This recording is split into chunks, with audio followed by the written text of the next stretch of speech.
Bienvenue sur la chaîne YouTube Combo Impact avec votre frère John Sapi.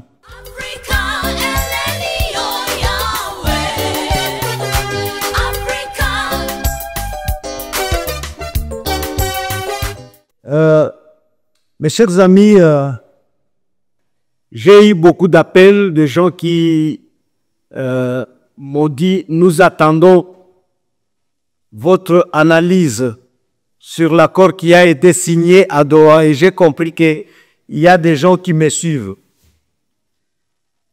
Je voudrais le faire en Swahili parce que c'est beaucoup de gens du sud et nord Kivu qui m'ont appelé, mais je me suis dit que non, il faut que je le fasse en français pour que tout le monde puisse, disons, comprendre ce qui s'est passé à Doha.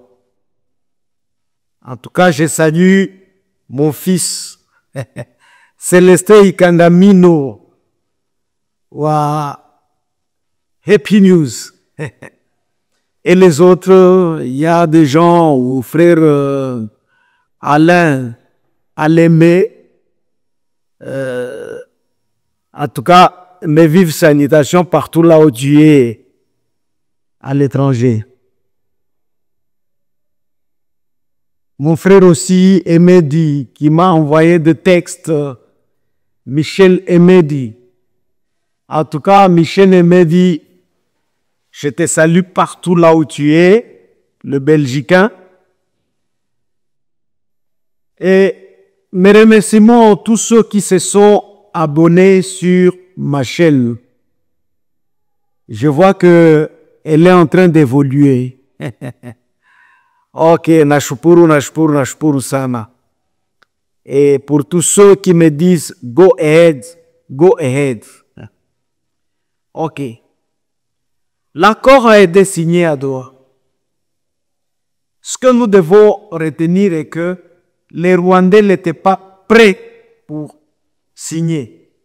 Eux ne voulaient pas signer. Et ils ont été contraints de signer. Bakangaki bamona kingo boui. Allez, vous devez signer. Parce que, donc, pour eux, l'accord est en faveur de la RDC. Et Kagame croit que Trump est vraiment partial. Et c'est pourquoi leur ministre de l'Intérieur, voulait quitter la salle. C'est alors qu'ils avaient été confisqués de passeports pour qu'ils ne quittent pas la salle. Mais, que dit l'accord? Parce que c'est ce qui nous intéresse. L'accord qu'on a appelé l'accord de Doha, parce que cet accord-là a eu lieu à Doha, au Qatar. L'accord, donc la déclaration de principe qui vient d'être signée à Doha avec la FC M23 sous la facilitation du Qatar se fonde sur le respect strict de la Constitution. Je vais expliquer. Les chartes des Nations Unies et de l'Union africaine, le droit international et les résolutions du Conseil de la sécurité, notamment la résolution 2773, et s'aligne sur l'accord de Washington. Cette déclaration tient compte des lignes rouges que nous avons toujours défendues, notamment le retrait non négociable, de l'AFC M23 de parties occupées suivi du déploiement de nos institutions FARDC, PNC, justice et administration. Bon, je vais m'arrêter par là et parce que nous n'avons pas assez de temps, moi je vais expliquer quelques points dans quelques points de cet accord. Dans cet accord, on a commencé par le respect de la Constitution. Et il y a peut-être des gens qui n'aiment pas le gouvernement, qui veulent prendre ça comme avantage, dire que non, le président doit respecter la Constitution et qu'il n'y aura pas changement de la Constitution ou révision de la Constitution. Je voudrais tout simplement insister et vous dire que la Constitution elle-même ne s'oppose pas à sa révision ou à son changement. Ça, nous devons le mettre en tête. Yani hii Constitution hii haikatazi kusema ya kwamba à un certain moment on peut changer ou modifier parce que d'ailleurs la Constitution a toujours été modifiée depuis le temps de Kabila. Ça c'est rien. De deux, qu'est-ce que dit la Constitution? La Constitution de la RDC à son article 63 dit ceci. La Constitution dit que aucun citoyen n'a le droit de prendre les armes contre son pays. Donc, aucun Congolais n'a le droit de prendre les armes contre son pays. Et cela est considéré comme un acte de haute trahison.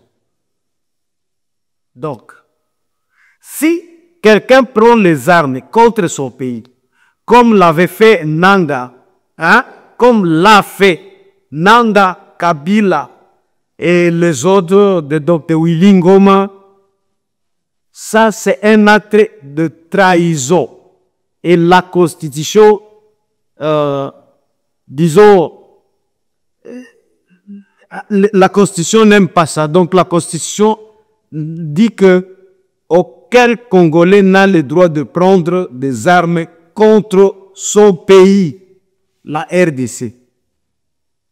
C'est ce que dit la Constitution. Parce que quand les gens parlent du respect de la Constitution, j'ai constaté que tout le monde interprète cette phrase selon, disons, sa tendance.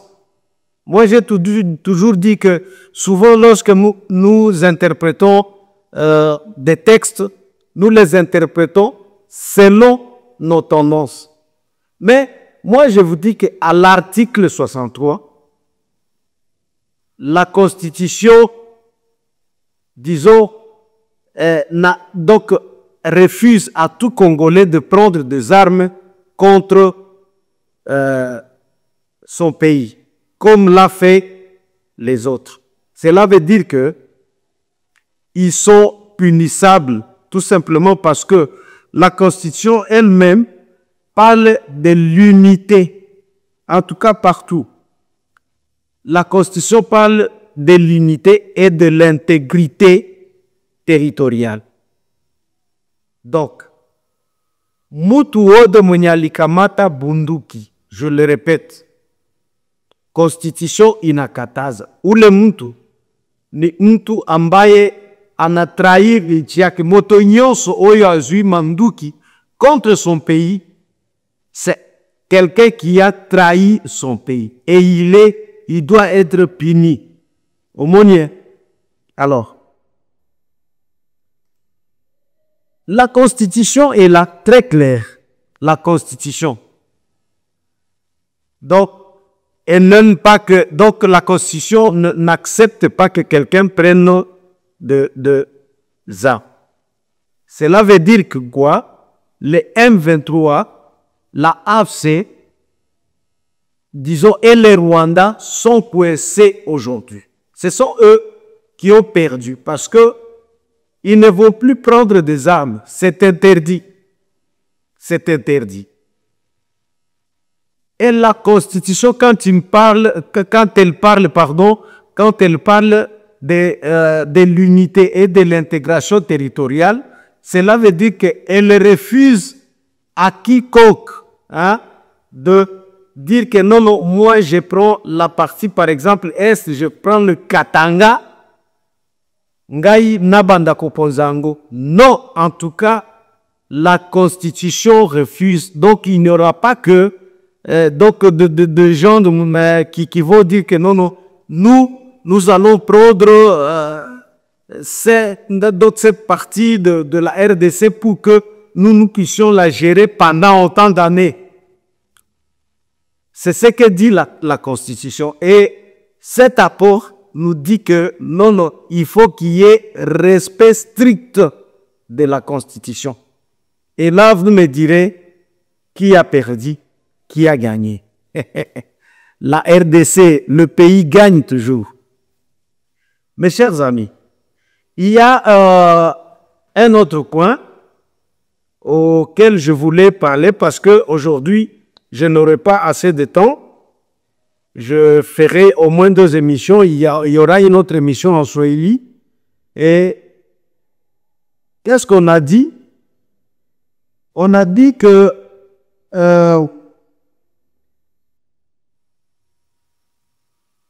nous devons respecter la résolution 2773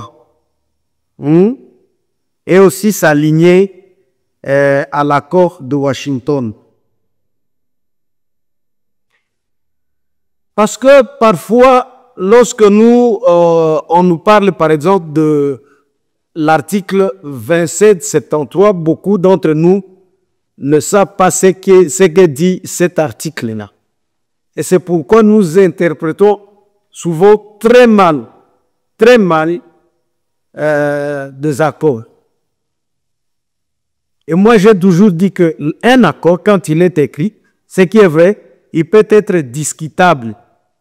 Parce qu'un accord n'émane pas d'une science exacte. Non, on peut discuter. Mais ça dépend du rédacteur. Donc, c'est lui qui l'a rédigé. Parce que c'est celui qui connaît l'esprit avec lequel il a fait. Donc, que dit la résolution 2773?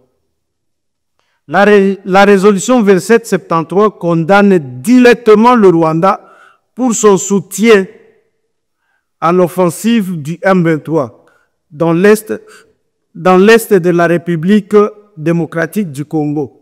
Elle réclame le retrait immédiat. Parce que beaucoup de gens me demandent et quand est-ce que cela va commencer ou soit ça va prendre, disons, ça va prendre quoi? C'est dans l'immédiat. C'est depuis, disons, le jour qu'on a signé le contrat que le Rwanda devait normalement commencer à se retirer. C'est dans l'immédiat. Donc, je disais le retrait immédiat de ses troupes ainsi que la fin de son soutien à cette rébellion. Pas seulement se retirer, mais aussi cesser de soutenir le M23. En tout cas, cesser de soutenir le M23. La résolution appelle également le M23 à cesser les hostilités et invite toutes les parties à conclure un cessez-le-feu. Mes chers amis, il y a hier quelqu'un que j'ai vu sur les réseaux sociaux et les gens m'ont envoyé qui disait que non, dans l'accord, on ne parle pas. Donc l'accord ne dit pas que le M23 doit se retirer. Bon, peut-être que c'est nous autres qui ne comprenons pas le français. Quand on parle par exemple du respect de la Constitution, et que la Constitution a déjà dit que aucun Congolais n'a le droit de prendre des armes contre son pays. Et toi, tu te donnes le luxe de dire que non, on ne nous dit pas de quitter. Pourtant, tu as des armes. Donc, tu t'opposes contre le gouvernement investi légalement. Et puis, tu te dis que non, non, non. Et si à tout cool. En tout cas, nous ne sommes pas concernés.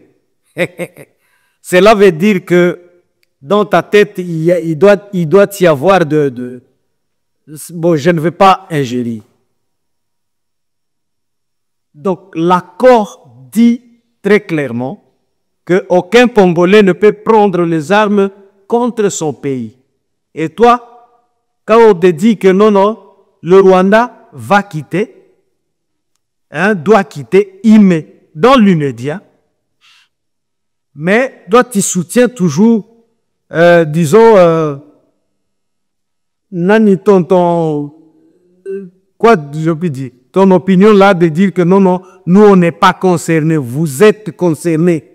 Vous êtes concernés parce que vous avez pris les armes et que vous avez facilité l'insurrection du Rwanda en RDC. Et le Rwanda maintenant est chassé. Acceptons que vous n'êtes pas concernés, mais le Rwanda va quitter parce qu'ils le feront par force, par pression. Le Rwanda va quitter. Et quand le Rwanda quitte et qu'il cesse, par exemple, et qu'il cesse de vous soutenir, comment est-ce que vous allez vivre? Vous aurez les armes en provenance de quel pays? Je vous informe que Trump, devant l'OTAN, qu'est-ce qu'il a dit? Il était furieux de dire, donc il était furieux de voir que l'Union européenne, donc l'OTAN et les autres, voyaient comment est-ce que le Rwanda venait avec des machettes tuer les Congolais et eux restaient calmes, bouche bée comme ça.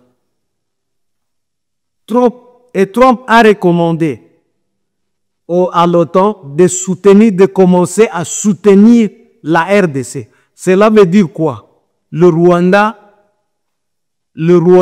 maintenant vivra à l'écart et même beaucoup beaucoup d'aide, on ne dit pas beaucoup de aides, beaucoup d'aide que le Rwanda recevait à Kobanda Kozwango Lisusu te, c'est fini ata ipatak. Wandubuzam. Moi je vous dis que c'est grave. Vous continuez toujours à croire au Rwanda, continuez toujours à soutenir ou soit à croire au mensonge du M23 parce que le M23 disons, sont sous Kabila et tous les intellectuels aujourd'hui qui soutiennent le M23, tous les intellectuels qui ne soutiennent pas les démarches du président Félix-Antoine Tshisekedi Tshilombo, cela veut dire que sont derrière le Rwanda. Ils sont derrière la politique du Rwanda. Mais, moi je vous dis que l'accord est très clair. L'accord est à notre faveur. Que ce soit l'accord de Washington, l'accord de Doha, en tout cas, c'est en notre faveur. Mes chers amis, nous allons continuer à faire des analyses. Mais aujourd'hui, j'ai voulu tout simplement que nous parlions de l'accord. 2773, mais aussi de l'accord de Doha. Parce que, disons, parler de la Constitution, parce que c'est là où nous devons mettre au clair ce qui a été dit dans cet apport-là. Et autre chose, nous continuerons à parler disons, d'autres accords, pardon, d'autres articles après. Mais mes chers amis, je vous remercie une fois de plus parce que vous lisez et vous me dites que nous lisons chaque fois et nous partageons. Il y a mon frère Angelo, Franklin qui m'a dit que non, mukubwa, mais qu'on a partagé. Et moi, je vais vous demander tous de le faire. Et Dieu va vous bénir. Partagez, partagez, partagez. Likez, commentez. Quoi encore dire? En tout cas, dites aux autres de s'abonner. Nous avons totalement besoin de ça. Que Dieu vous bénisse. Que Dieu bénisse la RDC. En tout cas, que Dieu bénisse aussi les Wazalendo. Ce sont des Congolais, mais je voudrais tout simplement dire félicitations, mes amis, Yapotumba, en tout cas, tout le monde, mais aussi des Burundais. En tout cas, tuendelee na urafiki, tuendelee na undugu wetu wa Burundi. Le président Ndayishimiye, coup de chapeau, watu kwenye huko. En tout cas, Mungu akubariki sana. Asante sana.